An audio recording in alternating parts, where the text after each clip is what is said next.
18 pages of PDF. Do you want me to add them? Dave's got 18 pages of PDF. He wishes to show Sam on his phone. I don't think that bodes well for a speedy start, frankly. The perfect window. So if I just, I'll write a We've started on the taking. Okay, yeah, right. Okay, guys.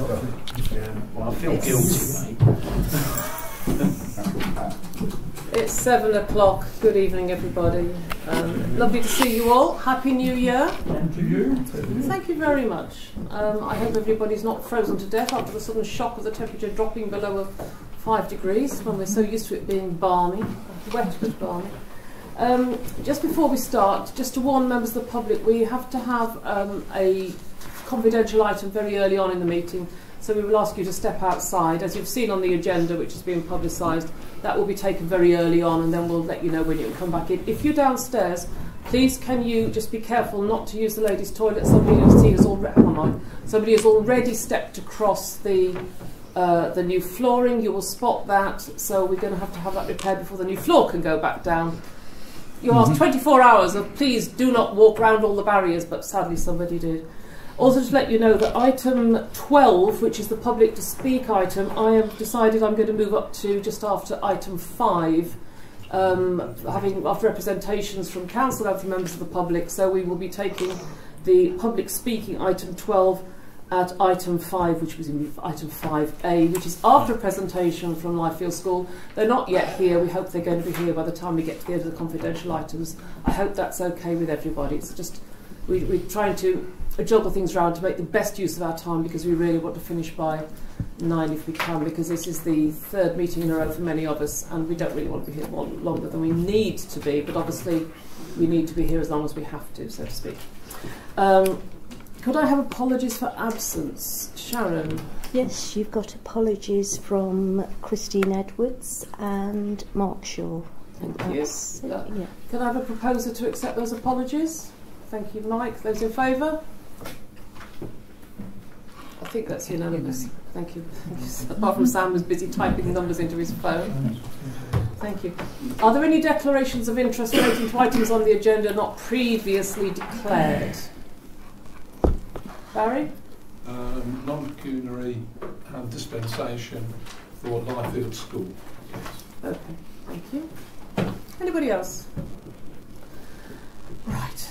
Okay, this is the boring bit. I'm really sorry to everybody who settled themselves down at the end of the room.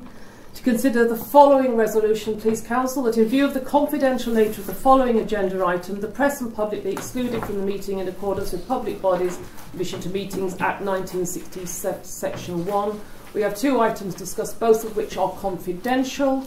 We will try and keep it as brief as possible, but it's very important these happen at the beginning of the meeting, not at the end. So if you wouldn't mind just stepping downstairs just for a little while, and we'll give you a shout when you can come back. Should have hot coffee. Thanks, guys. Very kind.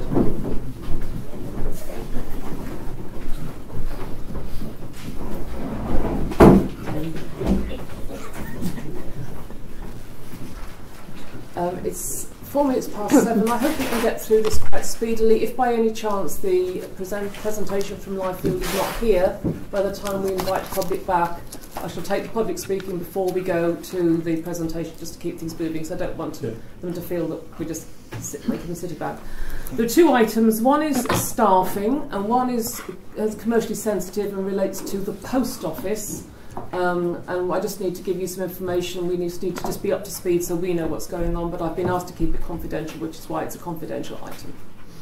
Let's start with staffing. Ron, your chair of staffing, what would you like to take us through? Chair, so normally this would be an item simply to receive the minutes of the staffing committee, which I think members have before them, but of course this particular meeting included the annual appraisal of the clerk, and in keeping with the practice that we sort of developed last year, while this doesn't happen in many authorities, this council, we've chosen to share the detail that staffing committee actually saw, so that members are fully informed.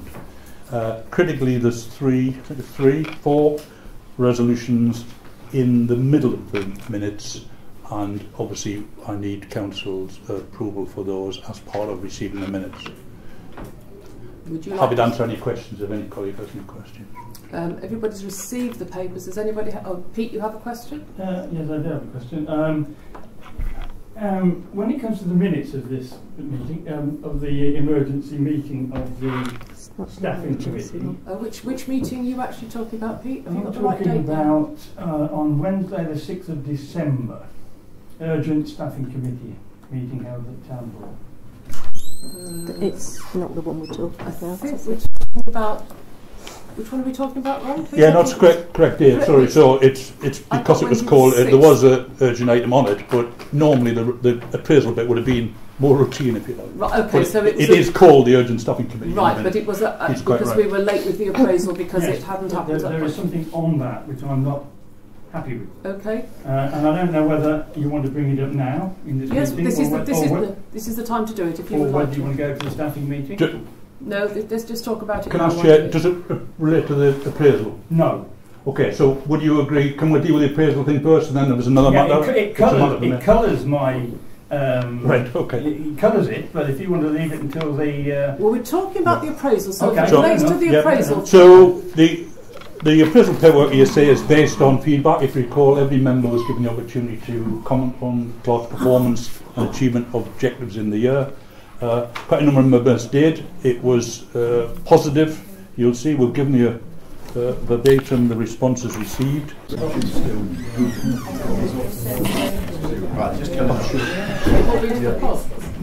they were. What's his downstairs? Sheriff stumbled up on the bench.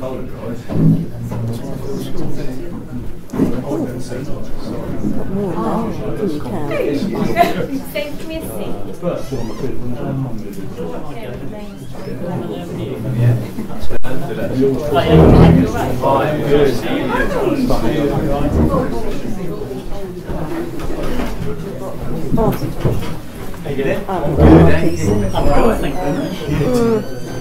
Do you want to go there? Yeah. Online. Desperate, you have to use your computer. I can talk here. Talk. Let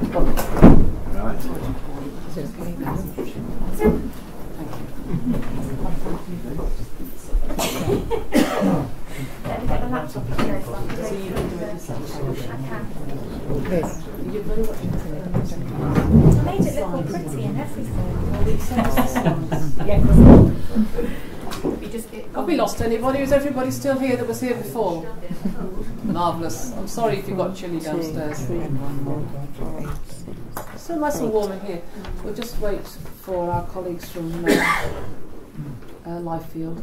The next item on the agenda is receive a presentation from Lifefield School regarding some grant aid that they are thinking about and situations where they're at the moment. Would you like to introduce yourself for the benefit of everybody who's here and then just kick off when you're ready? Yeah, of course. Hello, I'm Sarah Eaton. I'm the head teacher at Lifefield Primary School. And this is Tim Rumbelow, who's our premises officer at school as well. So I'm hoping to talk to you about our proposal and a desire to get some funding to complete our Mugger Court, which has been started. And I brought Tim with me because should you ask me any questions about the specifications of fencing or surfacing, then Tim's your man. What I'll do is I came and presented a year and a half ago, 2 years ago now, when we started the project. And so I'm going to start from the beginning again for those of you who don't know the context of this. So I have got a lovely presentation and on a memory stick, but I'm just going to talk through it because I don't think we can project. So for those of you who don't know, Lifefield is a primary school at the end of Newtown Road. We have about 200 children on roll. And we are a one-form entry primary school, so we have one class per year group from age 5 until 11. In terms of sport at Lifefield, we really value it. We have our own sports coach who delivers PE after school clubs, and I made the mistake of asking him what his wish list would be and what he thought would make sport even better and for our children and the community at Lifefield, and he said he would really like an AstroTurf or a Mugger Court. So we started the project and initially just started fundraising at Lifefield. And then it grew, and we realised actually the cost of these things was quite significant, so we needed the support. We do invest a lot in sport. We do think there's so much value in getting our children physically active. We have athletes come to school. We do the daily mile. And we really think that there are benefits for the children and for the community. The current field that we have is very big. If you've ever been there, we've got a nice site. The difficulty is badgers, and that in the winter it's just unusable. It's too wet and boggy, and so we have to use the playground, which the surface of that just isn't safe. So at weeks like this, we can't get the children outdoors. So then we have to use the school hall, which is also used for assemblies, dinner, you know, all of those kinds of things, assemblies, so productions, and so we're limited really, and it does put a bit of a difficult slant on things at times. So our intention was to build this multi-use court on the field, so that we could have that high quality sport at Lyfield all year round, and then hopefully be able to develop sports opportunities within the community alongside that. Now, because of the cost, it's not something that has lighting, so it would only be daylight hours. But there is, to get the planning permission and the approval from Sport England, we had to future-proof it and put conduit underneath so that we could, in the future, potentially install lighting. But at the moment, that's just the conduit, it's not everything in its entirety. So initially, we were granted some SIL funding for the project after getting some quotes, which we were thrilled about, and we then, several weeks later, were offered a legacy donation from a gentleman whose wife had passed away, who was an ex-pupil at Lyfield. So after lots of to and fro and me saying, I think we'll go with the SIL funding, and then him saying, actually, that SIL funding would then be able to be reinvested in the community should you wish to take our legacy funding for Lyfield to complete the project. So we decided to go down that route. We took the legacy funding with the intention that the SIL funding then would be able to be used elsewhere in the community. And we fundraised the difference from school. We had a turfo meter on the wall, so we fundraised the difference at school. Project started, got a good way through, and then unfortunately the company director passed away quite suddenly, leaving us in a position where we couldn't finish the project because the company was liquidated. So it was quite a challenging time, because we were trying to be obviously very understanding and sympathetic to this poor gentleman and his family, but the challenges, and I've put this on the presentation, were obviously the nature of how the project ended. But then we had difficulties obtaining quotes and getting companies wanting to continue the work. The standard of the work, we're reassured, that's already happened is of a really good quality, and everybody that's come in to quote has said the same thing. So we're not concerned about the where we are up to with the project. But what we realised was we were underquoted by HC Corps, and so we were then in a position where we need to secure the additional funding to see the project completed. So we have got quotes from different companies. The way really, Tim, that we found that we were able to finish this project was to project manage it ourselves, and I say ourselves. And we also were in a sort of fortunate position where we are part of a trust, so the director of estates who works across the trust has sort of stepped in and is helping us to project manage this aspect of it. So we have quotes now for the laying of the synthetic carpet, not in this order, the tarmac, fencing and removing the roads and making good the grounds that have now been left for quite a period of time. And the total cost of that works out about 53,000. Fortunately, the gentleman who made the legacy donation, of course, has done this in legacy of his late wife, is still very keen for the project to be completed, so has offered 70% of that money. The Trust are willing to provide the contingency for that, should there be any more bumps in the road, but we have sort of tried to quite thoroughly risk assess the remaining work that needs to be done, so made sure we've got reputable companies. We've got project management support from a gentleman called Andy Stevenson, who runs his own company installing these mugger courts. We have support from the Director of Estates, and we have contingency provided by the Trust if required. So at this stage, minimum amount would be about 16,500 to take us up to the required amount to complete the project, essentially. I've also had a copy of the presentation because to get the approval from Sport England for the planning permission, which also wasn't straightforward. It's been a project of nothing being straightforward. They wanted us to be able to let the community use it, which is why we had to future-proof the conduit underneath.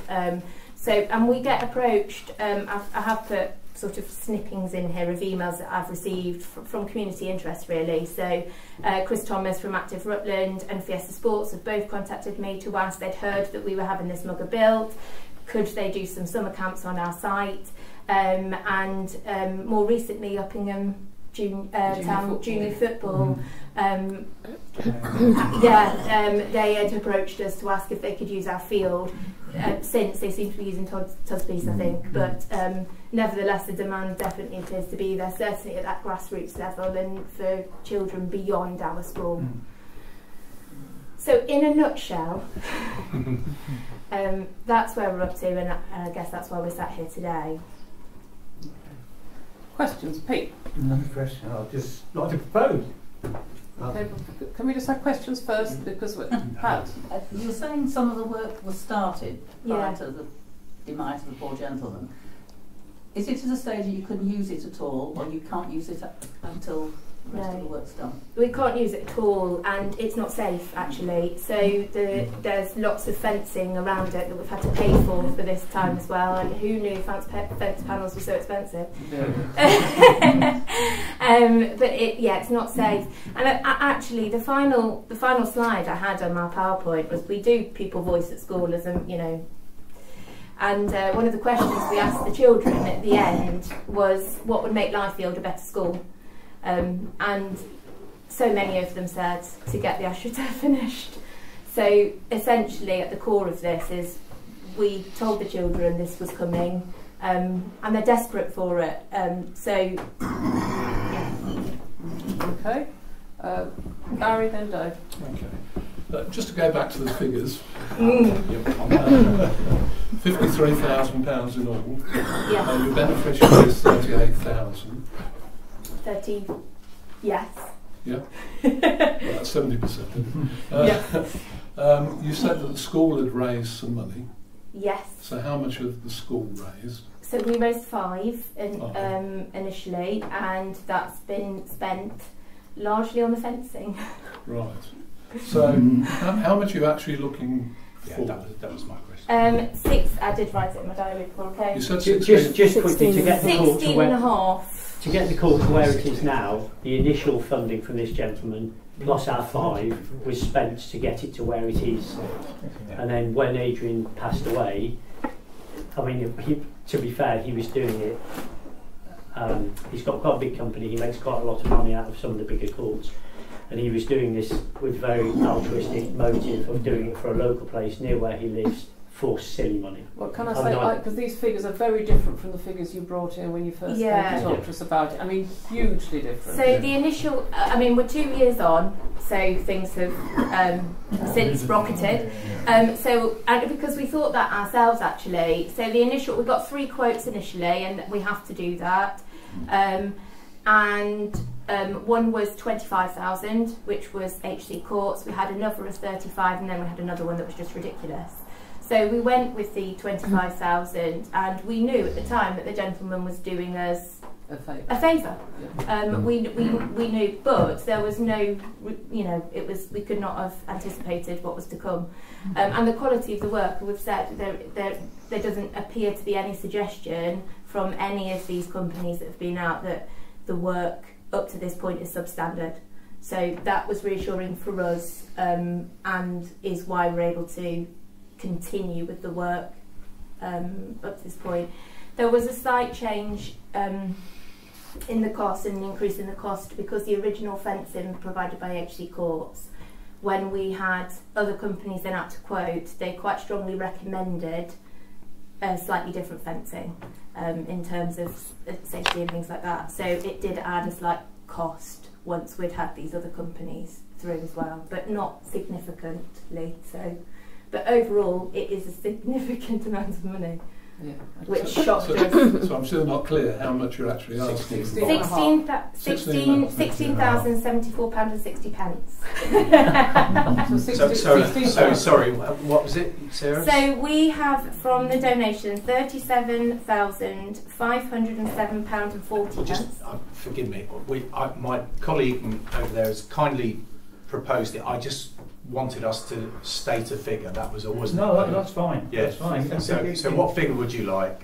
Is it 16,074? Should we go? Are you pressed? I'm happy to go with that figure. Cool. So 16. Yeah, 16,074. If my secondary is. There you go. Okay. I was just trying to get the figure. We Yeah, have to say the figure. Yeah, that's all. we can see, isn't it? Could I just ask? Have we got that amount of? Well, that's just what I was asking. Chairman. My specific question was bearing in mind we have to have a difficult budget meeting soon after this. I was just confirming whether we have that money still, whether we can still find that money from what we have left. And I'm assured that it is possible to find it. We have that money. If council are minded to do it, right, so we've had a proposer and we've had a seconder. Does anybody want to ask anything, say anything before I take a vote on Just one question on the community usage. It's going to be restricted. Can you just quantify, you know, the amount of access? Given that you won't have lighting, for example, that's going to restrict winter periods. Yeah. Can I have some more comment, because you know, from a view of an outsider looking in, it's not uncommon now that these sort of facilities are for community usage. Yeah. So I want to understand the extent of it.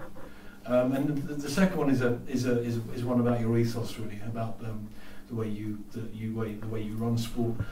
Do you run competitive sport within your school? Yeah? Yes. Competitive and non-competitive. Okay. So we try to be as inclusive as we possibly can. Yeah. So we run events for special needs children. Only on Tuesday after school we run a club for children who lack confidence in sport and play boccia. So we're inclusive, but we also very much, in fact, we won we've got Platinum Award for sport in Rutland, and we won the Rutland School Sport. Okay. So we really do value sport. So just to understand, you know, a bit more from you in terms of. So in terms of the community usage, we run our clubs until 4:30. So beyond 4:30, that would be available. I don't think we have any clubs that run beyond 4:30, and so the football club, which I had agreed could use our field, they were hoping to use it on a Saturday morning, and we're lucky because we have a mobile that's sort of situated right next door with where the inner door is locked, and so there's just access to toilets. Which means that they don't actually have to have access to our main school, and that's a very safe and private place and accessible from the field. So weekends and up to 6:30, 7 o'clock in the summer, but probably limited. In obvious restrictions in the winter. Yeah. Yeah. Okay. Thank you. And some of the people that have approached us are talking about summer holidays and summer holiday camps, so they would run during the day. Okay. Thank you. Which is very good news. Godfrey. I'm going to support this, but I just want to make a comment that's probably not going to make any blind bit of difference. But I just think it's a very sad state of affairs when schools have to come cap in hand to what is frankly parish level council town council, and haven't got the resources from central funding. Can I say I agree? This is the second. This is the second. You know, both our primary schools have now will have received money from us specifically for sport and for maintaining their grounds and making them spaces that are usable. Do you know what's really interesting? So we get quite good sport funding from the government, but they put a which I went there initially. That was our thought, was we can use this money to develop this, even if it takes us a few years. But they cap that you can only spend up to 5,000 on capital projects. Yeah, absolutely hopeless. Right, one more, and then we'll go to a vote. Ron? I'd just make the observation, Chair, the very point. That's one of the big reasons we've done a neighbourhood plan. Yeah. Because we're going to have access to assets that we just wouldn't have. We wouldn't have without the neighbourhood. We can support our local schools and others. Yeah. Okay. Right, we've had a proposal, which was Tom. Pete, no, Pete. Pete proposed. Sorry, Mike seconded. Mike seconded. Don't well. hit each other, please. It's going well, this, Liz. Okay, all those in favour of this particular grant? Oh, thank you. Okay, that's unanimous. Thank you, everyone. Sarah, thank you very much. It's been hard work, isn't it, Tim? So I'm very grateful. And thank you very much. I'm so pleased that our primary schools are so committed to. Sarah, can we have a copy? Yes. Seeing as you've spent so much time. We'll send you the presentation. If you can send it to me as the town clerk, and then I'll forward it round to members so that everybody's seen it. Yes, I'll email that to you, and then you can share it. Just so that those who don't know, because they don't have children at the schools, we have 2 primary schools that win prizes at several levels for their sport, for their cricket, for their football, because of the commitment. Some of which has come from us to put money into them to enable them just to simply have the right places to practice on, which seems really so trivial, doesn't it, compared with how it ought to be? But that's just a fact. Thank you so much, both of you. No, thank you, and thanks for giving us. We didn't ask you anything about fencing. I'm so sorry. No. Thank goodness it's passed now. Well done. Thank you very much. You can go home and relax. I know, I can't. We'll have to do an invitation to I'm the not trying to have a very other presentation to that. It's been a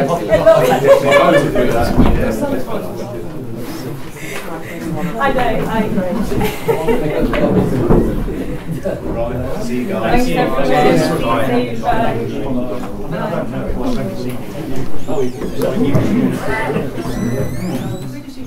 Okay, it's nearly 5 to 8, so we're now going to take item 12 before we go to item 6. So, opportunity for the public to speak in accordance with Standing Orders 3.6 to 3.11.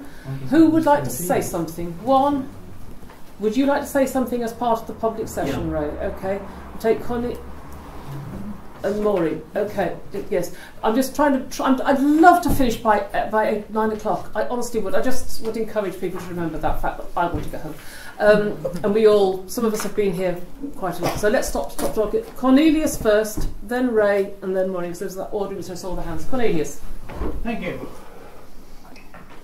Democracy. Uppingham Town Council is a democratically elected council by the community of Uppingham to represent the Uppingham community. Somewhere along the way in recent years, that democracy has been hijacked by the fringe element in this chamber. The elected office of mayor, which is democratically elected by the elected town councillors, and the appointed position of town clerk, which is employed by the council on a salary and pension, have allowed themselves to be compromised by this fringe element, rather than carrying out their respective duties and representing the community of Uppingham. You should all have included in your relevant paperwork today 2 complaints submitted in the last few days that you are all copied on. These submitted complaints relate to the clerk's correspondence. Point of order, Chair. I'm sorry. We're not allowed to comment publicly on stuff. We can't. That's a no. The lawyers will be all over the council will be liable for thousands of pounds of the damages. I'm sorry, we're just not allowed to do that. Yeah, I'm sorry, Cornelius. You can't comment on stuff from that position. This is all recorded, and it's a legal case. Okay. Okay, let's move on. Standing orders. conflict of interest. MPAG, Neighbourhood Planning Advisory Group, which is made up of elected town councillors, members of Uppingham community and self-elected members of various forums, namely Vanguard, Uppingham First, Uppingham Neighbourhood Forum, Uppingham Home Community Land Trust, Uppingham Town Business Forum, Uppingham in Bloom. Surely there is a conflict of interest, as all of the self-appointed forum members appear on all forums and hold elected positions on NPAG and all self-appointed forums. Thank you. Thank you. Ray.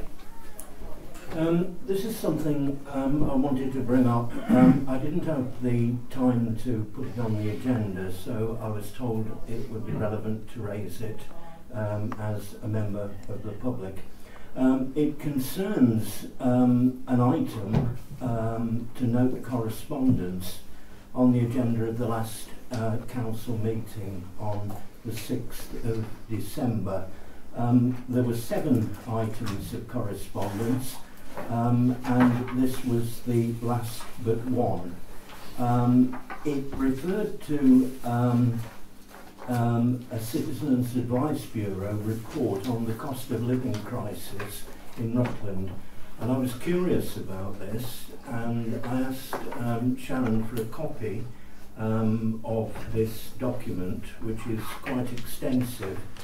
And what I'd like to propose is that we ask the person who is responsible for drafting this, Claire Bryan, if she's available to come to one of the future council meetings in February or March or April to talk on this. It's an extremely comprehensive document. She consulted more than 400 people. It provides absolutely useful information that councillors need, but it also poses the question, the practical question of what can we do about this. And I'd like to hear what her suggestions were, you know, for how town and parish councils could carry this forward. Okay. So I'd like to suggest that my points are minuted, and if it's possible to go forward on the basis of this suggestion for Claire Bryan to be contacted by the clerk. Thank you. That's a very interesting. It's an interesting thing. As a coming from the public gallery, the equivalent of public gallery, we can do that. I think we can do that. Right. I think we can do that, right? I haven't seen the letter myself. But I don't think any of it. Chair, it's not legally on the agenda, so we're going to debate it, but I don't think anybody disagrees with it. So the clerk's got the power to do it. Yeah, let's just do it. It's a general thing, thank you. Yes, can you please, would you mind doing that, please, Sharon, for March or April or May, whatever. Thank you. Thanks, Ray. Maureen. I do worry, I think you know, about the future of Uppingham. At the MPAG meeting on Monday, the Chair raised his concerns that Rutland County Council's BMV and ACL tests to do with agriculture and the quality of soil show that none of the sites proposed are suitable for allocation. So is the Council absolutely confident that you're building on land that can be used to feed population, arable and animal? And at this stage, do you feel comfortable that your testing regime was secure, or might you consider retesting? I add that recent findings by the CPRE tell us that the East of England land surrounding our town and cities is being developed at a rate nearly twice that of the national average. And in Rutland, of course, we've already lost a lot of good land to water. The CPRE wants the government to ensure the loss of valuable farmland is minimised by having a brownfield first policy, a greater steer towards medium and high density new housing, and a firm presumption against development on BMV land. Really it's about how safe your testing is compared to NCC's, but there might be a crossover of values here for the chairman of MPAG and the chairman CPRE. Thank you. So, Brown Land versus Arable Land, and there's been a clarification on that. I don't know whether we'll be hearing that from the clerk in their report about what they actually said. We've had to think about that today. Thank you for everybody who's chimed in.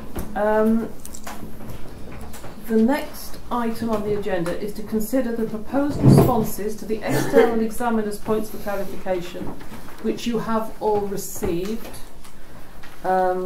An update from the NPAG meeting, which was held on Monday. So everybody has now got that document containing all the responses that NPAG went through one by one on Monday evening, with some minor amendments, which are now made in the document that has been sent to you.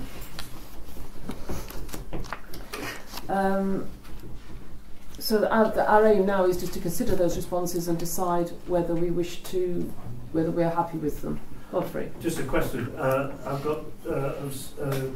I've sent 2 documents of amended suggested response. Are they both the same? Yeah, they are. It was an accident. Yes, you got it twice rather than once. Yeah. Thank you. Well, Pat's got Pat and Pat then Barrett. At the meeting, Clive Keeble has commented on developers, but he didn't appear to comment on the residents' representations. And I'll cite Mrs. Thomas's representation in that document, which was representation 22. Yeah. And I do share her concerns, as I think a number of residents do, that the examiner ought to be told about the lack of transparency and poor consultation across the town. And I do feel that the Town Council is the qualifying body, as we've said many times in the past, and it's been devalued by NPAG and Vanguard. I would like to make a proposal that we introduce protocols to ensure better transparency and consultation procedures. Before we get on to proposals and things, I think we all received a letter from Mrs. Thomas this morning containing her concerns. Some of us have replied.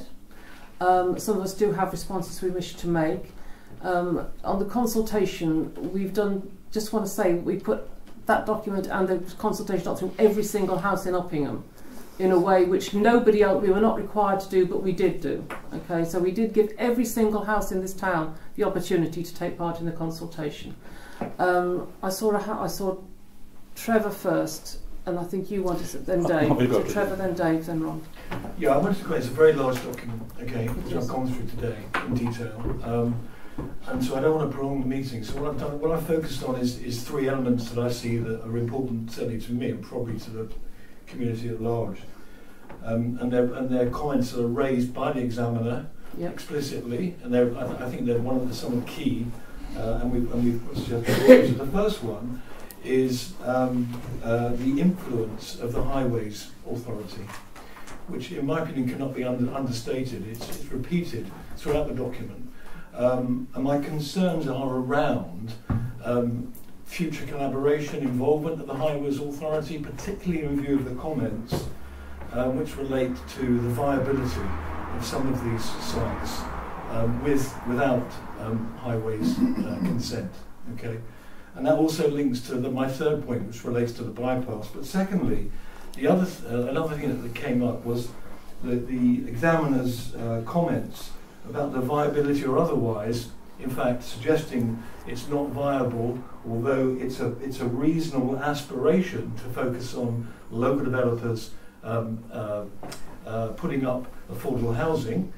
In fact, the beggars have no choice, basically, because we've got Longhurst and nobody else. Can I have a point of information? I mean, it's local providers, not local developers. Whatever, yeah. I mean, I want to be absolutely clear, because this is my impression. So it was a reality check. So in other words, what I'm trying to do is focus on what needs to be retained in the document that is actually relevant. It's a very large. By the document, you mean the responses, or do you mean the neighbourhood plan? The responses. The actual responses. Responses, okay. And taking into consideration the very strong. In fact, this particular issue is repeated. Both those both those issues so far repeat throughout the document. In other words, and he's basically he's posing a question of us. He's not saying that we can't keep it in there, but he's saying is it reality based on the ability of local companies, which he calls into question with his broader knowledge of the people that actually build this sort of stuff. And he mentions long list and the like, for good or ill. And lastly, I want to point out something to do with the bypass.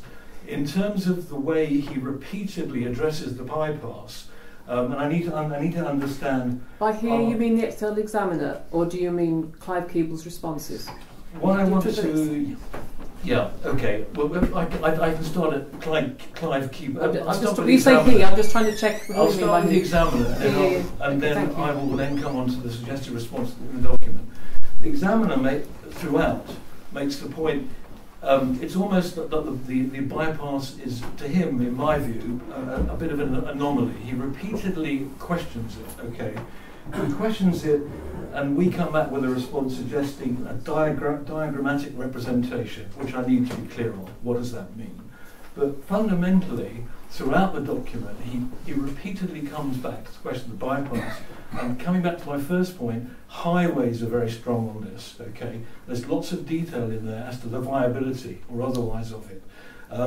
You know, very briefly, one key thing is, and it's probably historic, suddenly we find ourselves with a suggestion that a bypass goes through housing, okay? And that's an absolute no-no as far as the highways, it's quite explicit in there. There are other no-nos, that's quite a strong one.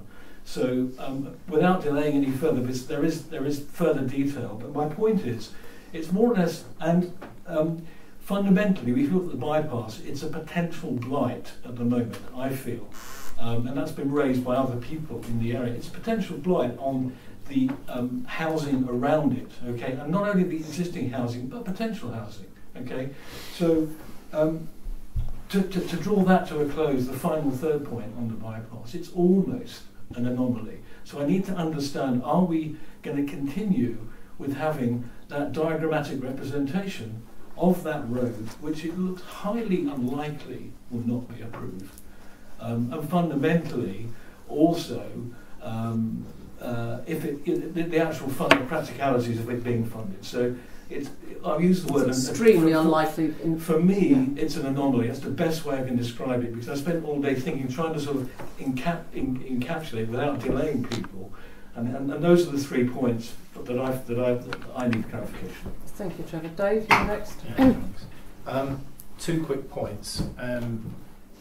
Forgive me, Mrs. Thomas. I do want to address your point, and Pat Dolby kindly said it.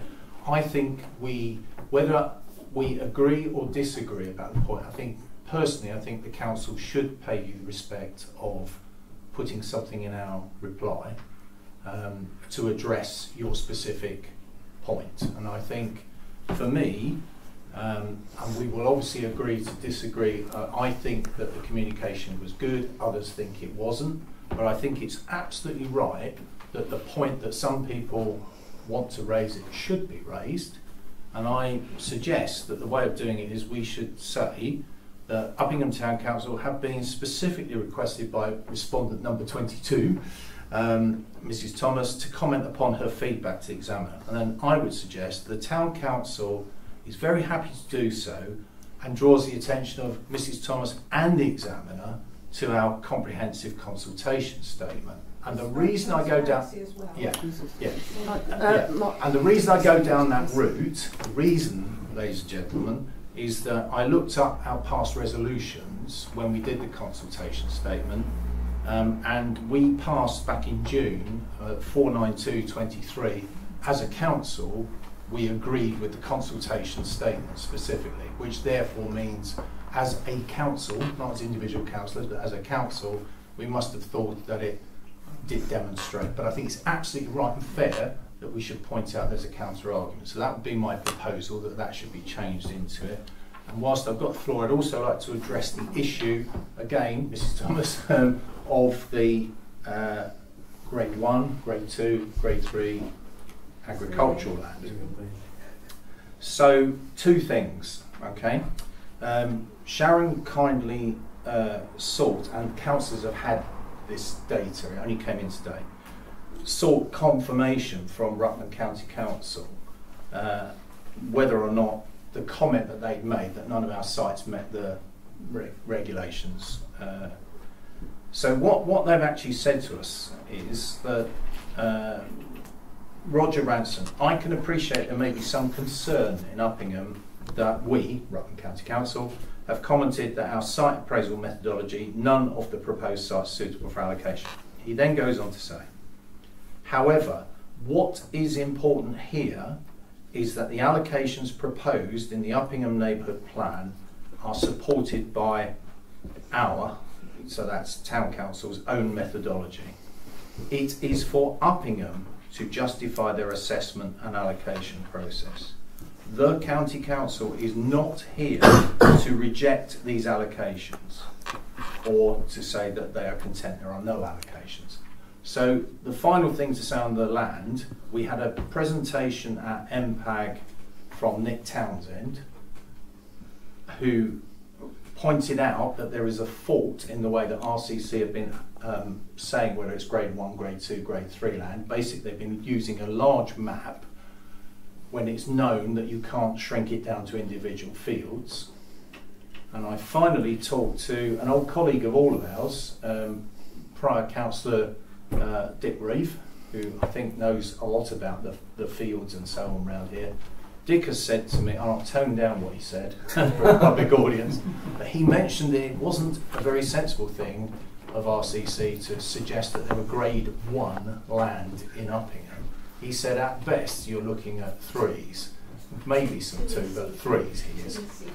All right, so the answer is that we are aware of the quality of the land.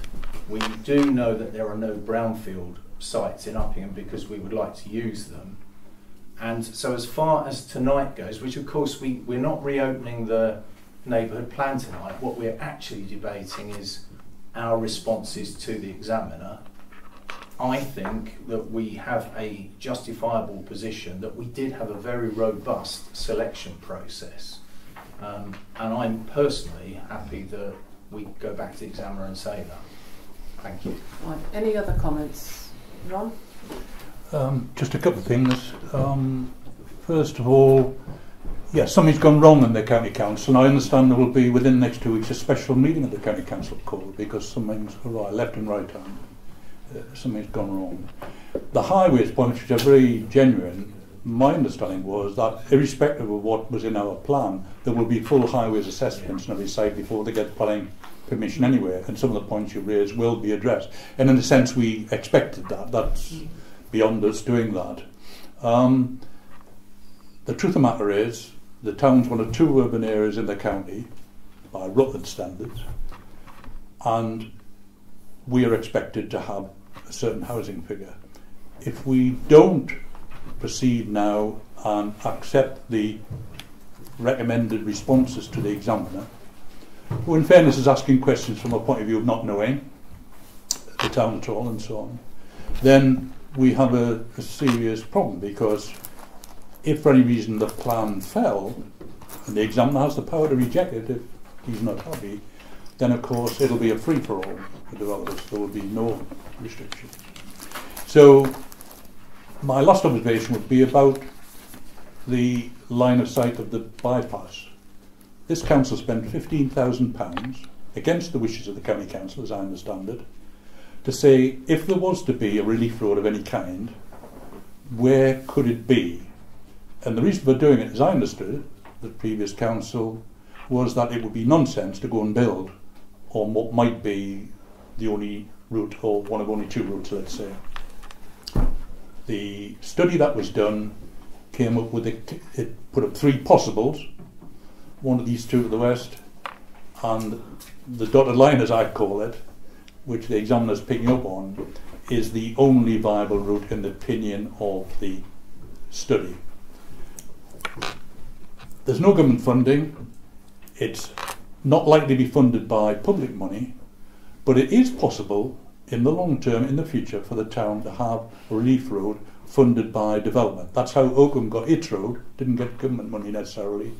And we are going to have to address the problem of the increasing traffic flow. Bear in mind how much is going to be built at Corby and elsewhere in the county, flowing up and down through the middle of our town. So it's going to come back at some point.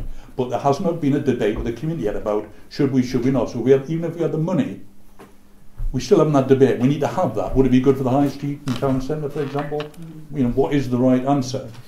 But I do think it's now fairly important, Chair, and you know, I would like to move now that we do, having talked through NPAG and proposed some amendments, I'm more than happy with the addition suggestion that they made. I'd like to move that we do move this forward to the examiner, because he may want to come back with more questions, and it is he who will ultimately make that decision. And sometimes examiners make quite substantial changes if they feel they're not viable.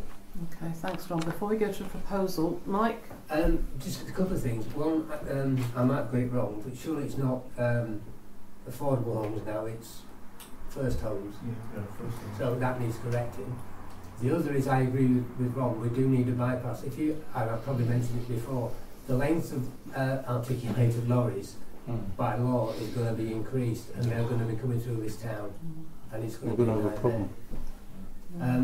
The third point is, I would like Mrs. Thomas's representation to be 22 to be put into the document, because we've seen throughout the last year, that a lot of the people in this town are very suspicious of organisations, including us, as to our, I won't say honesty, but integrity. I think that's what they've said. No, let me finish. Yeah, fine. And there are some concerns by councillors as to the transparency of some organisations, and this will keep coming back to bite us. Okay, thanks, Mike. Can I just confirm that was what you were saying, Dave? Yeah, well, I believe it was, but I mean, I'm saying... My intention, Mike, was to say we should recognise this and put it in there. Recognise that some councillors feel the same. Okay, yeah, I specifically... Sorry, I'll just finish my point of order. I specifically was addressing Respondent 22's particular thing, Mike. My difficulty, and I'm not trying to seek to do it, but I make the point that the council, not individual councillors, has resolved at 492/23 that it's appropriate. So that's what my difficulty was. All right. Okay. One more, Pat. So just coming back to where I was at the beginning, where I'm proposing the protocol to ensure that we've got better transparency and consultation. And there are some councils. Chair, on a point of order, if the member feels the council has not been transparent, that's appropriate. What we can't do is create rules for other people and other organisations. So the transparency thing, this council has been more transparent than at least 30 other neighbourhood plan parishes that I can think of. I can think of no for problem with clarification, that. Pat, are you talking about the council being transparent or other people being transparent? So I'm talking about the council being transparent. In what way is the council not transparent? Well, by the very nature of the issues that have been raised time and time again. We're not going to raise any of those because some of these things we've discussed already, and we can't bring them up for 6 months. You're getting shirty, but this is going to come back and bounce, and we're going to bring it back time and time again, even with threats to the monitoring officer, that the issue of relationship between Uppingham, this council, Uppingham First and Uppingham Vanguard, is on a point of order, Chair. At best suspect. Point of order, Chair. I'm sorry. We are discussing, Chair. That's a point of information. No. It is not a point of order. Point of order, Chair. The matter under debate is the external examiner, the consultant's response to external examiner. That's what we're talking about. That's what's up for debate. Well, yes, but we've gone back to a point. We don't, the precise moment, this time, we are discussing whether or not we are going to vote for these responses to go forward. Anything else is not decided on the agenda. There is a proposed and seconded element, and we haven't voted on it yet. Do you wish to say something, I do, Dave? please. I do. I want to find a way forward for us. I actually have sympathy with the point that's tried to be raised. I would like to try and find a way forward for us. Well, there's an easy way May I? forward. No, First, excuse me. May there is I? a proposal and a second. May I have the floor? May I speak? Thank you. The way forward, I suggest, is that we are going to look at the whole role of NPAG, which includes these bodies, through the working party, and I would suggest the appropriate way to do that. I'm absolutely happy and supportive of the idea we should have these protocols, as Pat has suggested. I'm going to suggest to you, and I'll happily support a motion that says we will ask the working party to come up with those protocols and bring them back to the full council. And I'd be very happy with that. That's pretty much what Which working party? Can I just check? That was what the proproposal was. Which working party are we talking about? Standing orders working party. So this is to do with the people that are the bodies that form NPAG. That just for everybody's clarification. I think that's the way forward. What you're talking and NPAG was quite happy about that. Yes, I think I thought we'd already done that. But so you wanted to go through. I thought we'd already agreed that before. I think it was very clear. Well, I thought we'd already done that wasn't at full previous council. meeting. So, Pat, what's your proposal? It's changed so many times. One, to ensure better transparency and. Is it something to do with transparency? Pat, may I suggest, and if you don't like it, please change it, but how about that the council ask the Standing Orders Working Party to widen its scope to include the protocols for meeting developers, for meeting developers and for involvement with the NPAG. Thank you, Dave. Would you be happy with that, Pat? Yeah, well, that's pretty much what it was. Okay, so that's the proposal. So I mean, do you want to propose that, or would you? Just propose, and who is seconding? And is everybody in favour of that? I think we've already agreed that before. Thank you. Cool. And then could we go to the? Can I just, please don't call me shirty again. I don't like that, Godfrey. It's not polite. In the current situation, we are all trying to do our best. Don't do it again. Thank you. Can I have a proposer to forward these responses to the examiner? With the addition made by David. With the amendment proposed. Are we able, excuse me, Chair, am I able to add something to Mr Simpson's comments about the viability of the bypass? It was a question that you brought up, so it's an amendment you'd like to make. Yes? I would, from what I understand, we are focused on one bypass site. I have no issue, and the Highways Authority note that at some stage there is a relief road required. What I want to point out is that this is the Highways Authority, say UTC should note the LHA would not wish to see a connecting link road from Leicester Road through to a bypass within a housing development. Okay, so my proposal in some way, shape or form I would like to suggest to the examiner that we would accept a situation where we would still consider alternative sites, because as I see it, we are totally, if the council are totally focused on one site, I would have to personally object to that. Okay, I think it's more and I would put it to council to suggest, in acknowledging other members, a relief road is invited, and Highways Authority acknowledge that. They explicitly say in this document they will not support through a development. So how would inferring strongly, well, more than inferring, actually saying they would not support. I think one would be helpful, Chair, because there were three options. Yes. So why don't we ask in our answer, draw the example out that there were three options, and this is and one of the three leave it to the clerk to put the detail. But yeah, it's legitimate to say there were three options. We can submit the entire report that was done to give the options that were viable. Yeah, we could do. Yeah. How about we do that? We submit the whole. I would be because I inferred from your comment that it was, to say this is the only viable option is not correct. In the opinion of the consultant. That's what the consultant. That's what the consultant said. It wasn't what we said. Well, okay. Yeah, but I think it's legitimate to bring the attention that there were three routes, and why not? I think it's a good suggestion. Why not attach the consultant report? Right. Then the examiner can see for themselves. Yeah. I think that would be a good idea. Yeah. So another hand down there, Godfrey. Yeah, I'll try and be brief, because we do need to get on, as it were. I've tried, speaking personally, I've tried my hardest to make contributions to improve the neighbourhood plan, but I just want people to know the reason why I'm going to vote against the coming proposal, and that is because of the lack of transparency between groups and the formal functions of the town council. Okay. But you know, we're voting on the submissions at the precise and I'm doing the same. Right, so are we going to vote? I think we need to get on with this. Could we please have a proposal to submit with the amendments already articulated? So with your permission, can I read out what I think of the amendments? Yep. Yeah. So we're going. The proposal I think from you, Ron, is going to be that we submit the paper in front of us with the following. I've got 2 amendments, if I'm right. One, the town council has been requested by respondent 22 to comment on the feedback. Town council is happy to do so. Draws the attention Mrs. Thompson examiner to the consultation statement.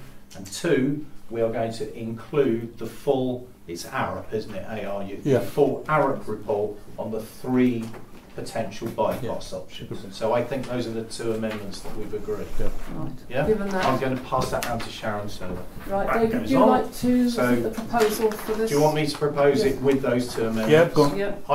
I therefore propose that this report, as presented tonight with those 2 amendments, is now passed forward to the examiner via Rutland County Council, because that's the route. Yeah. Okay, Do I find a seconder, please? So I'll second them, Chair. Can I have take a vote on that? All those in favour? So that's 7-4. Those abstaining and those against these responses. That's 6. So it is passed to go through to. This is our responses to the examiner's questions. That's right. Doesn't change anything on the draft plan. It simply is our responses to the questions. Thank you, everybody.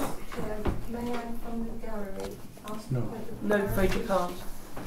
You could ask Dave afterwards. I'll happily tell you afterwards. Yeah. What does he want to know? I just want to know if transparency is in that 22 as well as consultation.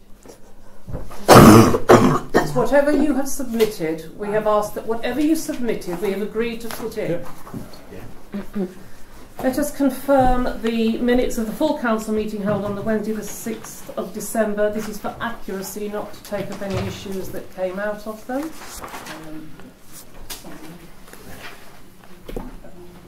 You have a, is it something you feel is inaccurate? Yes. Which 592 of week 23. To consider the reappointing of the trustee for the okay.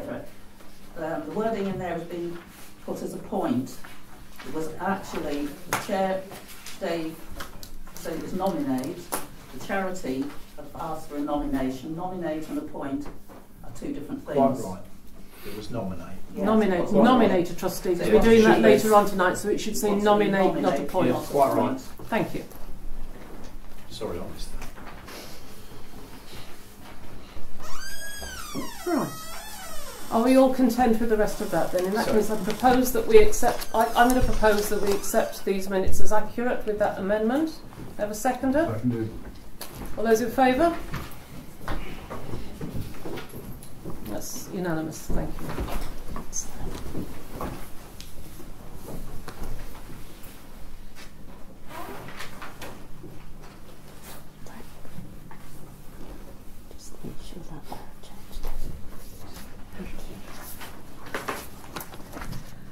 Do we have any verbal or written reports from our county councillors? I know that none of them are with us at the moment. Do we have any reports from the county councillors? I sent it round by email to all councillors. Does anybody have any questions about the...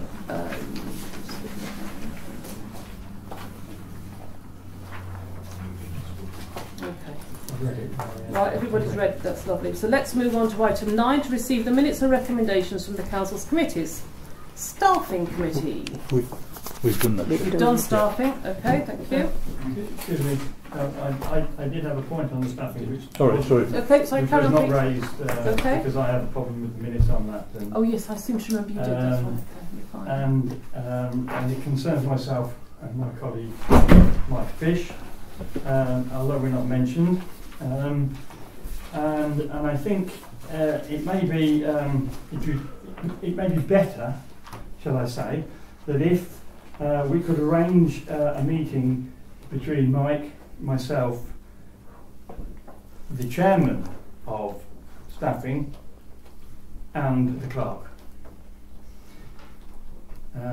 It needs to be an open and frank discussion, but I feel that it is necessary at this point. Is that okay with that? Is that on the minutes? I'm just checking. It's in the minutes. It's in the minutes. Okay. Yes. Not just what's in the minutes, but what happened at that meeting. Okay. Yeah. Which obviously I wasn't a party to, but I'm afraid I was at the sick bed for most of those 2 weeks. I'm sorry. So if the chairman of staffing is agreed to that, you okay with that one? If the clerk's happy, that's probably. I think that's a splendid idea. We'd like to have meetings. Good. Thank you. So can I have a proposal to accept the proposal for these minutes? Thank you, Pat. Seconder. Subject to Pete's amendment. Yes. Thank you. Are those in favour? Thank you. Could you start? Thank you, Ron, if you wouldn't mind signing. Amenities Committee. You've got the minutes. Mike, is there anything you wish to draw our attention to? No, nothing. I might raise amenities at the next full council, but nothing desperate. Nothing from these minutes that you want to bring forward at the moment? No. Okay.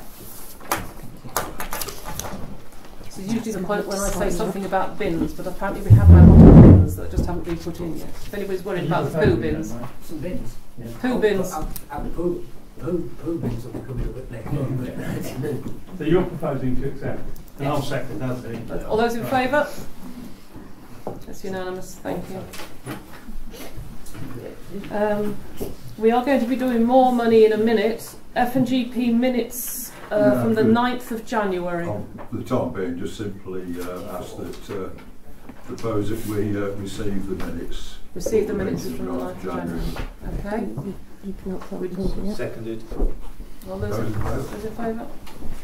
Thank you. And the planning meeting on the 10th of January. Is there anything we need to know about planning from the 10th of January? I mean December. That's tonight. Is there anything from there? Sorry, yes, I'm just. Well, perhaps you'd like to know what we're proposing. Well, if there's something you'd like to tell us from tonight's meeting, I know we haven't got it in front of us. Just keep it short, though, please. I will, yes. Thank you. We discussed 4 planning applications, the first of which was a proposal at Station Road Trading Estate to demolish 2 industrial sheds and to extend an existing building on the footprint of those 2 that were demolished. There was a holding objection by the pollution control officer who was concerned about potential noise disturbance from the usage of that building and had asked for further information. We thought that was quite relevant and we proposed to support those comments. There was an application on 11 Quarterbeck Close for a single-storey extension. We saw that there are no neighbours' objections and we didn't have an objection either. An extension at 6 Hawthorne Drive to convert a side garage and a single-storey rear extension. Again, there were no neighbours' comments about that and we were quite happy with that application. Finally, there's an application for Beaumont Chase Farm on the Stockerston Road to construct a single dwelling. There was a concern from the Ramblers regarding public right-of-way across the site, which isn't shown on the drawings. So we wanted to support that comment. We were concerned about the possible impact, the aesthetic impact on the site because it's in an area of outstanding beauty. We were going to request an impact statement from the applicant. We're also going to suggest that this building should be purely for use by agricultural people, and we were going to request that the decision on the construction of the property was made by RCC committee, and would request that they visited the site. Okay, thank you, Barry. Very helpful. Yes, I'll propose. I'll second that. All those in favour? Unanimous, I think, because you might put your hand up, sorry. Thank you. Finance. Oh, we love the money talk. Right, authorise the council payments for the 10th of January. Yeah, well, the value of the council payment for January 2024 was £11,010.15. Could I propose that we approve that value for the month of January? Seconder. Thank you, Pete. All those in favour? It's unanimous. Thank you. Receive the finance report for the month of December, including income and expenditure to budget, including year-to-date reconciliation, balance sheet, and to sign the same. Right. Yeah. Well, had a close look. We had, a couple of months ago, decided to step up on maintenance spending and one thing and another generally. And if you remember last month, I was saying the November position was looking like a slight surplus of around £5,000. No surplus at all looks very evident at the moment. It's very much just about spot on break even. And this is mainly because of the increases in the maintenance expenditure. So next 3 months we'll just have to see how it goes. It will probably get worse rather than better, that's all I can say. Yeah. Thank you. Knowing that we've got public lighting to pay, which is £4,000 or £5,000 over the odds and things like that. Right. So we might be facing a bit of a deficit. Thank you. Do you wish to propose that? Could I propose that, what do we do on this one? Receive it or, yeah, can we receive the finance report for the month of December? Seconder? Choose. Mike's sitting next to you, I'll pick Mike. Yeah. Those in favour? He's got the jolly jumper on. Thank you. Can I just ask, Chair? I've turned the heating off because the thing makes so much noise down there. Do you want it back on or? No, you're all right. You okay? Sorry, I'm Mike. a long way away from it and I'm lovely and warm. Sorry, Chair. Thank you. You're going to have to sign them, but perhaps you want to do the reconciliation as well. What? You're going to have to sign them. Got signed. I'll sign them now. Yeah. Sam, come around here, Melanie.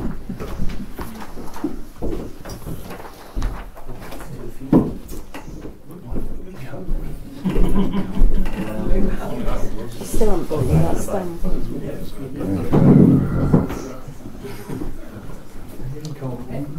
And reconciliations. It's just as soon as you turn that on, Pete, the thing rattles down there, they can't hear a word. No, exactly. It goes from cold to in about 5 seconds. I know it's the wrong way around. Is it? Doesn't matter. As long as you both put them on the consent. Oh yeah, always. But your electric blanket. Oh, is that as well?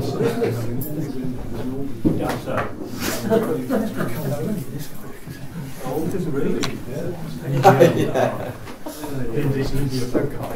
Very generous.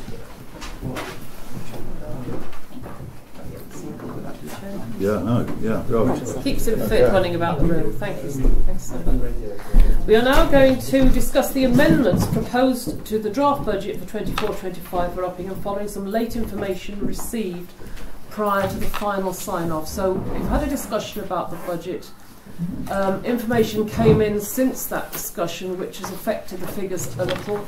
So you have a new version of the proposed draft budget. Several hours were spent trying to sort this out, so I don't think it's just been thrown together because it hasn't.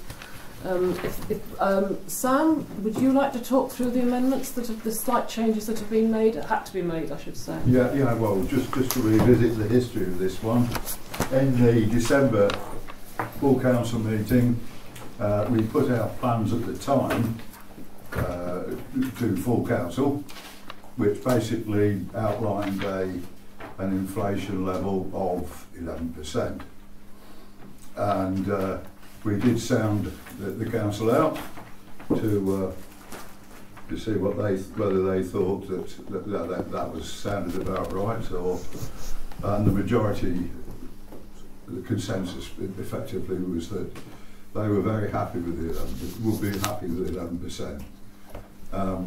Now the response from the FGMP comes that so would we.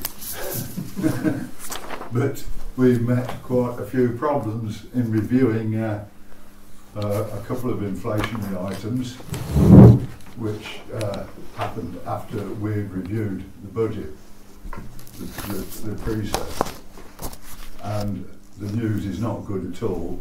And I'll just, if it could just pass around the summary of the sort of situation we're in.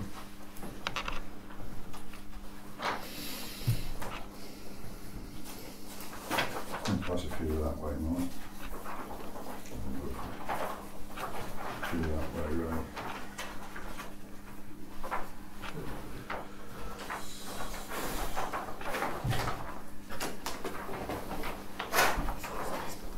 Good quality paper, this. There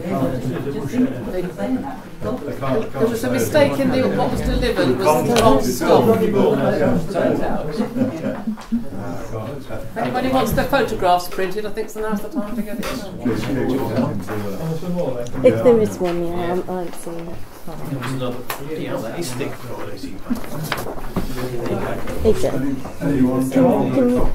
it. Has everybody got a copy or wants a copy? Thank you. Carry on, Sam. So the situation was we looked at the inflation and we started off, if we start at the top, with a precept for last year of £148,400.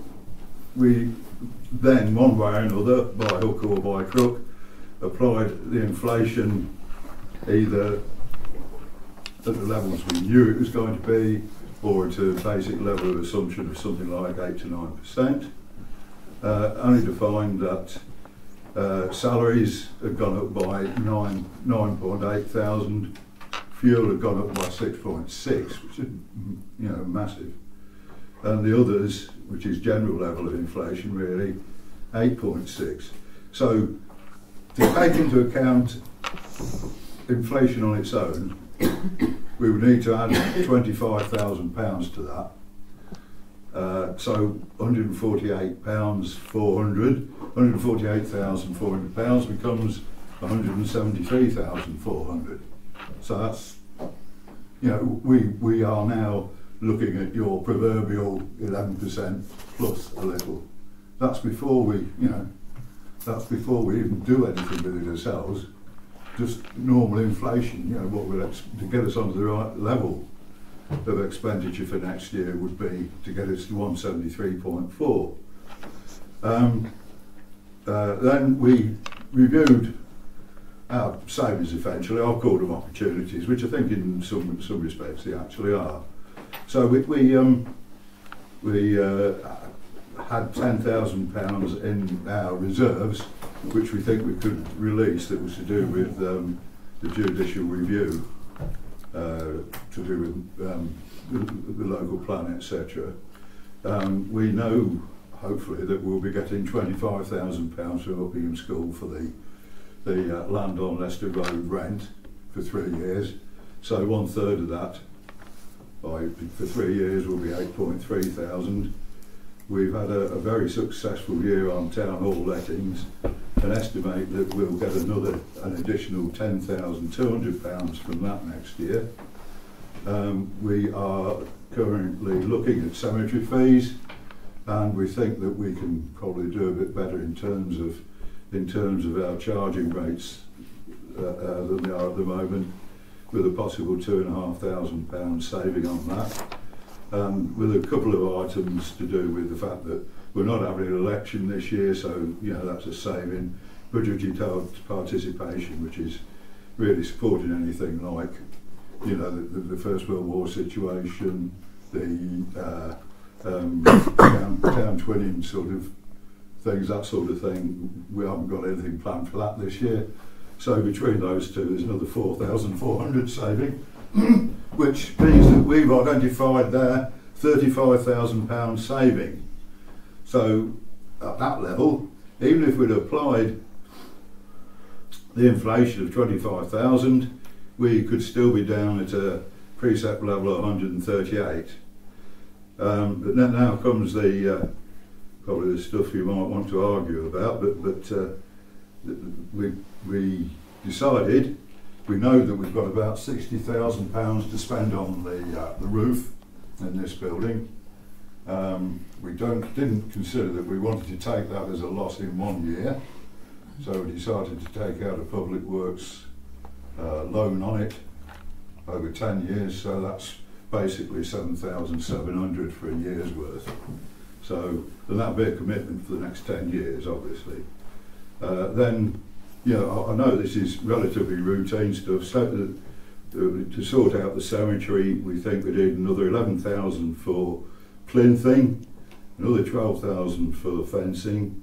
There's a few, you know, Hogs Hill railing repairs, COVID sign removal, which is probably high time, a bit of outside maintenance on the town hall, and a portable chair system that's sort of needed.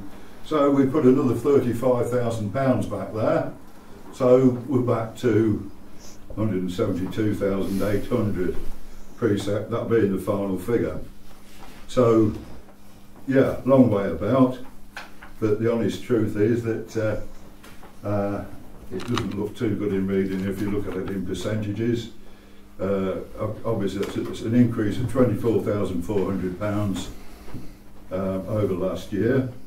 That's a 16.4% increase, and the cost per household per year would probably be around £15. Got a couple of things on it really, and that's the fact that, you know, it's all right, I've got down here as essential maintenance. Now people here might think it's not, they might think it is, but the honest truth is there's nothing unusual about this year at all. You know, if you start skimping now, you'll be behind it all the time, and it'll just get worse and worse and worse. So what do you want to do? You know, make it better now temporarily, and be skimping again next time round, because I warn you that's what you'll be doing. Or do we, you know, track record, no one ever seems to remember that, over the past 3 years is very good as far as we're concerned. We've managed to keep it as low as we possibly can. At one stage we were even told that we were going too low.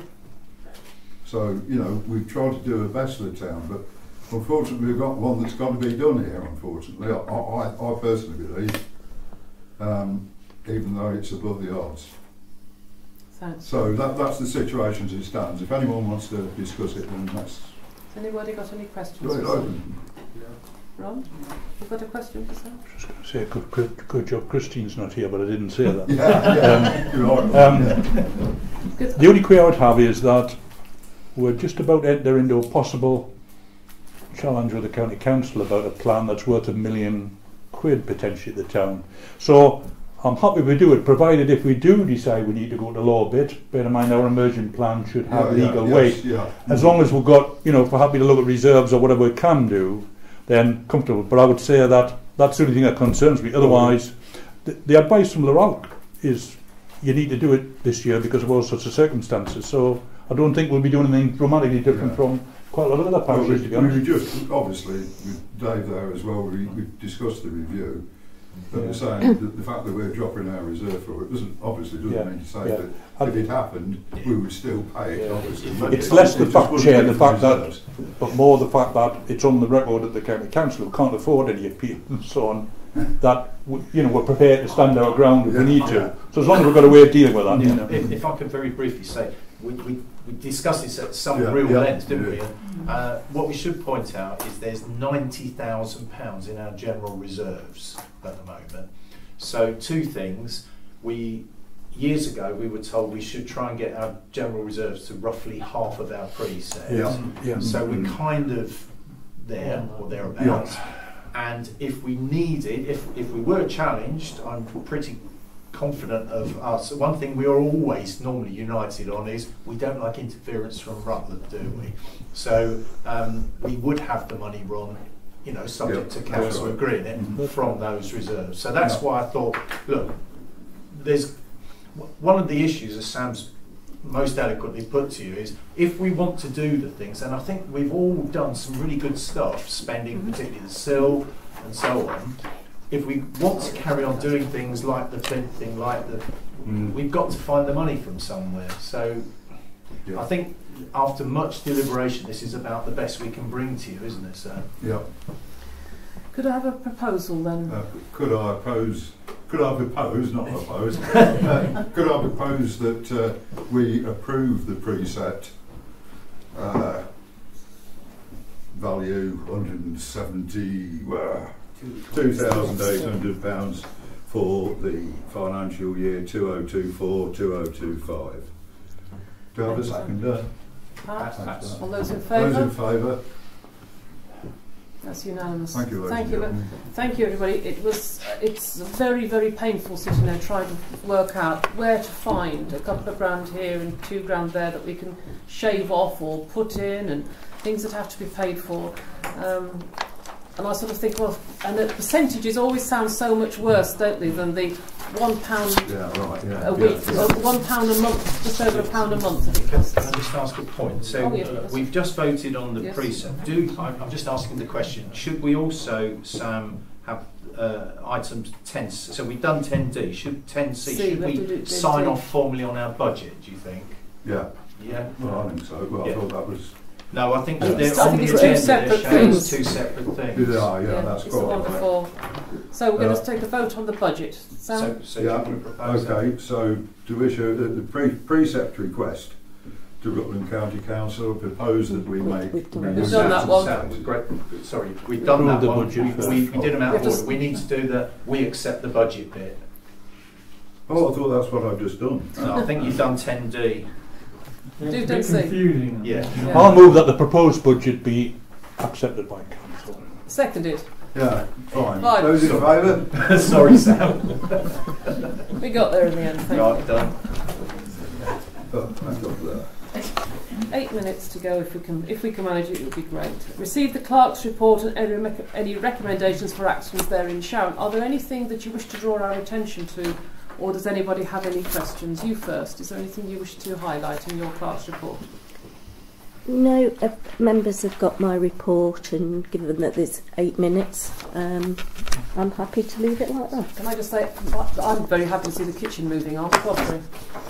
Just a point about the local plan and the signing of Alicia Keynes's letter.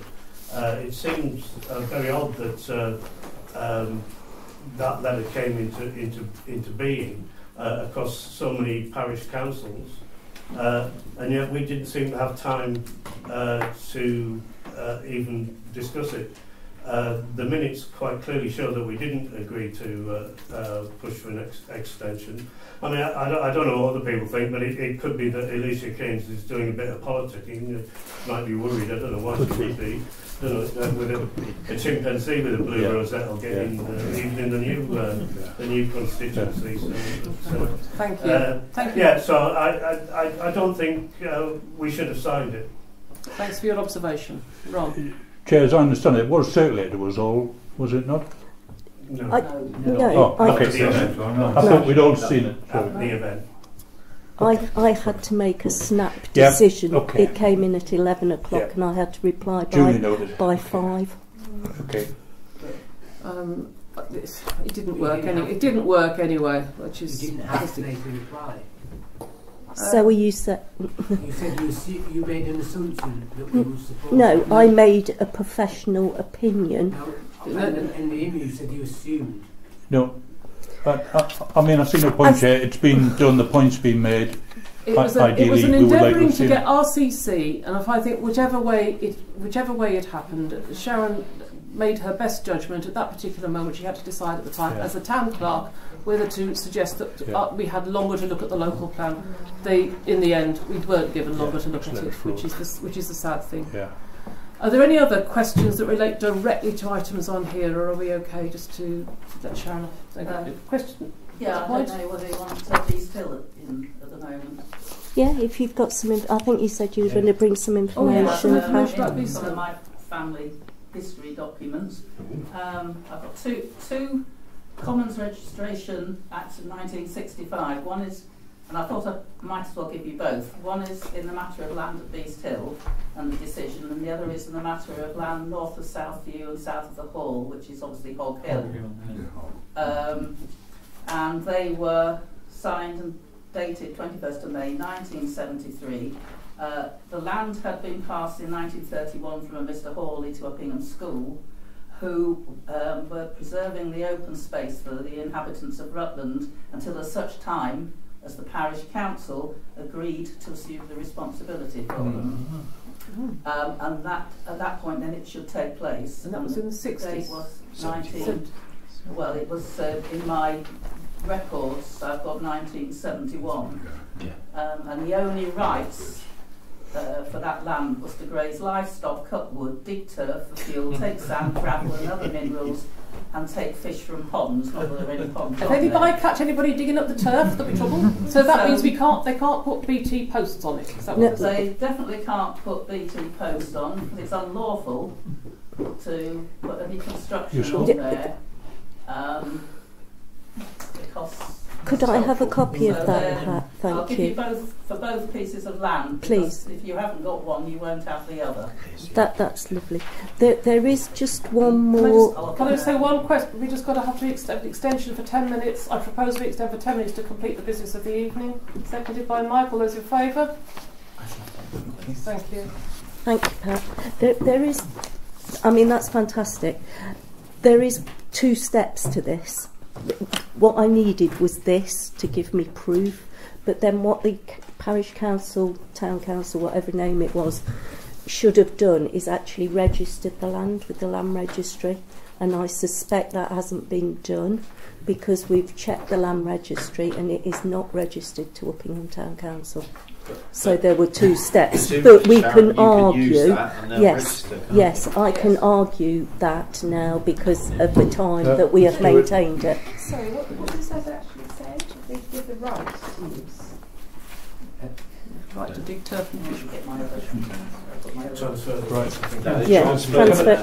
Why don't you scan them and send them out? Because It was in 1931. It was conveyed by Mr. Hawley, who purchased Beast Hill and conveyed it to Uppingham School in trust to preserve its open spaces for the inhabitants of the town until such time the parish council agreed to assume responsibility when it should be transferred to them. This took place in 1971.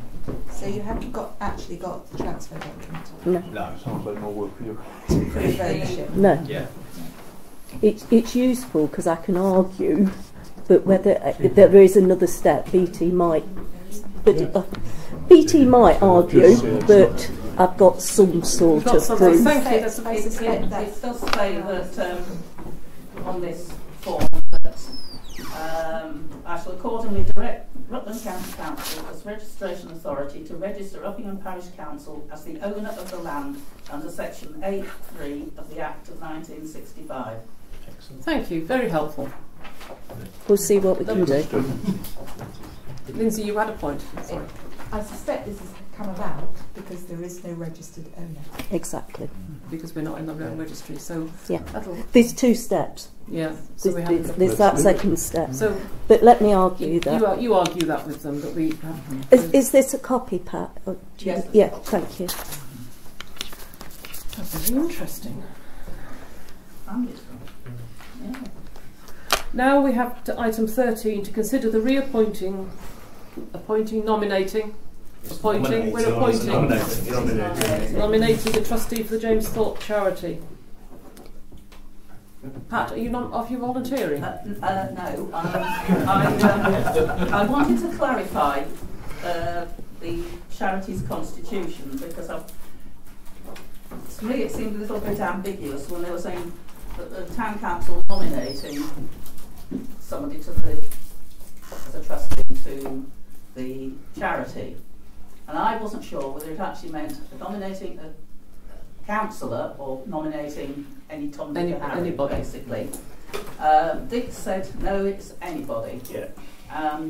Richard Baines, who I've also spoken to, he's been the nominated representative for about 12 years, and we all know he's a fine, upstanding gentleman of the town from a very old family, and he wishes to continue, and the other trustees of the charity also wish him to continue in that role. So I propose that Richard Baines continues as the nominated trustee. Okay. All those, is that your proposal? That's my proposal. Do I have a seconder for that? Well, you can have it from me, but my understanding, I thought the vacancy was really to do with Dave Casewell, who was on it. No, he was on. He's on the Paws charity. Yeah, he's on a different charity. Is he on the Ashton? He was on the Ashton charity. Well, he was David is the chair of the James Thorpe charity, and he wishes to remain the chair. Oh, right, fine. Is there something else that Richard Baines has been nominated trustee? That's proposed. I'll second that. Yes. So the only, perfectly happy to support all of that. The only reason I was in the chair at the last meeting when I moved it to this one, because I just wanted to give councillors the opportunity to say, did you want a councillor? I'm sensing you're quite happy not. I can't see anybody leaping. Fine. That was the only reason I moved it on, so you had that chance to debate it. If you're happy, I'm happy. We can only nominate chair as well. The trustees have to vote to accept. That's fine. That's right. Pat, you proposed that we just go ahead with. I'd leave it as it is. You seconded. All those in favour of leaving? Thank you. Now we talk appointing. This says appoint. It means appoint a councillor to the Ashton charity. So which one's the Ashton? The Ashton charity is that word. The Paws. Yes, the Paws charity. And is that the one that Dave doesn't want to carry on? No. Dave is the chair of the Ashton's charity. Well, let's call it the Ashton's charity. Dave is the chair of the Ashton's charity. It's very, very difficult to make that meeting quorate. So I would argue it's for the there's no other way of saying it for the poor. So if somebody's washing machine breaks down and they haven't got money to mend it, it's that sort of little grant, but very important to the people that are making it. So we need another representative. I would nominate Godfrey. Well, because of your legal background. We do have another nomination, but I have spoken to Dave Casewell on this, who is the chair, and he's more than happy to have more than one nominee, more than one person. Are we allowed to know who the other nomination is then? Yes, Mark has requested in his absence to go on to that charity. I think both of you should nominate too. You've shown through chair. How often do they meet? Very, very regularly, because we haven't got. No, that was sort of a flip answer. We attempt at least 2 meetings a year. Yeah, it's not onerous. It's not onerous. Can I propose that we put Mark Shaw and Godfrey Jennings as our two seconded. Yeah. All those in favour? Well Come on, Godfrey, put your hand up. Vote for yourself. Basically, they meet when they need to work out who knows how to distribute money. And Sharon's right, it's very difficult to make it quorate because it's such a small group. You need to have everybody there rather than having any flexibility. Now here's a big question in the next few minutes we have left. To consider what the council can do to conserve and enhance biodiversity in the area. Who brought this? Me. Right. It's one of those things that NALC have suggested that councils actually do, because It's a no-brainer, really. We would want to encourage diversity and conserve the environment. There is a policy that NALC and LRALC have put together. I've not had time to do anything with that at the moment because of meetings and what have you. What I would propose to you, if you are minded to look at that, I will send round a copy of this biodiversity duty with a policy, and we can debate it at the next meeting. Yes. Yeah, Propose. Quite interesting. Can I just ask a very quick question, conscious of time? Happy with the proposal, obviously. I'm just conscious that in our neighbourhood plan, we did say that we, as a council, would develop a separate environmental policy. So can this be part of that separate environmental policy? And if that's the route we need to go down, sorry to do this to everyone, but it feels like that's the time for yet another working party, isn't it? The Environmental Policy Working Party or Working Group. So perhaps we could, at the next council, have an agenda item says to get nominations for an environmental group working party. I think that's a good idea. We'd also will have had time to look at the document well in advance. I think that would be helpful. I think we're all in favour of looking at what we can do for the environment. I think we've got to do it because we've told the examiner that we're going to do it. Very timely. Splendid. Thank you, Sharon. So does that need a proposal? Yes, please. Proposing Dave? I'll propose. Go on. No. Proposed by Pete, seconded by Dave. All those in favour? You have no chance. I think everybody's got. Is anybody against? Or has everybody got their hands up? Oh, sorry. Unanimous. We all care about the environment. Thank you.